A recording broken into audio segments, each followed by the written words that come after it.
CJI Chandrachud के घर PM Modi की पूजा पर शिवसेना के सवाल। संजय राउत ने पीएम की सीजेआई से मुलाकात पर जताई आपत्ति। बीजेपी ने कहा सीजेआई के घर पर पूजा में शामिल होना सिर्फ धार्मिक अनुष्ठान। प्रधानमंत्री नरेंद्र मोदी 11 सितंबर 2024 को chief justice of India D Y Chandrachud के घर गणेश पूजा के लिए गए थे। गणेश चतुर्थी के उपलक्ष्य में पीएम न सिर्फ वहां पहुंचे बल्कि पूजा अर्चना के साथ बप्पा की आरती भी उतारी थी। वहीं सीजेआई चंद्रचूड़ के साथ उनकी पत्नी ने भी पीएम नरेंद्र मोदी का स्वागत किया था, जिसके बाद से ही शिवसेना भारत के मुख्य न्यायाधीश डीवाई चंद्रचूड़ की निष्पक्षता पर सवाल उठा रही है। पार्टी के वरिष्ठ नेता संजय राउत ने तो सीजेआई को शिवसेना से जुड़े मामले से अलग होने की नसीहत तक दे दी है। राउत ने सवाल ऐसे समय पर उठाया है जब एक दिन पहले ही प्रधानमंत्री नरेंद्र मोदी सीजेआई के आवास पर पहुंचे थे और गणेश पूजा में शामिल हुए थे। इसके अलावा कई वकीलों ने भी इस मीटिंग पर सवाल उठाए हैं, जबकि भारतीय जनता पार्टी ने इसे सिर्फ पूजा में शामिल होना करार दिया है।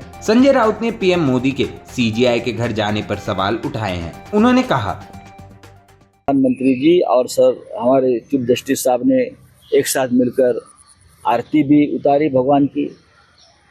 हमारी शंका इतनी है कि क्या ये संविधान के रखवालदार इस प्रकार से अगर राजनीतिक नेताओं से मिलते हैं तो लोगों के मन में शंका है।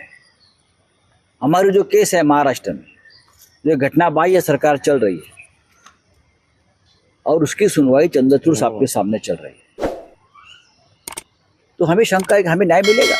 क्योंकि एक पार्टी है उसमें प्रधानमंत्री जी, जो हमारा मुकदमा चल रहा है उसमें पार्टी है केंद्र सरकार और केंद्र सरकार के मुखिया सर न्यायाधीश के सामने साथ आते हैं, घर में बैठते हैं। तो सर न्यायाधीश चीफ जस्टिस ने इस केस से अपने आप को अलग करना चाहिए, नॉट बिफोर मी करना चाहिए। क्योंकि एक पार्टी है प्रधानमंत्री इस मुकदमे में, उनके साथ उनके रिश्ते खुलेआम दिख रहे हैं। ऐसे में क्या चंद्रचूड़ साहब हमें न्याय दे पाएंगे?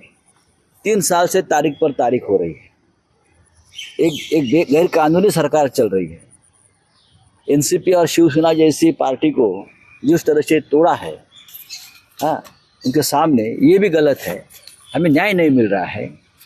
प्रधानमंत्री खुद महाराष्ट्र के गैर कानूनी सरकार में इंटरेस्ट ले रहे हैं बचाने के लिए, और न्याय देने का जिम्मा जिस न्यायाधीश जी के ऊपर है, उनके साथ उनका इस प्रकार का जो दोस्ताना और रिश्ता है, तो महाराष्ट्र के मन में कल एक शंका आ गई कि हमें न्याय मिलेगा।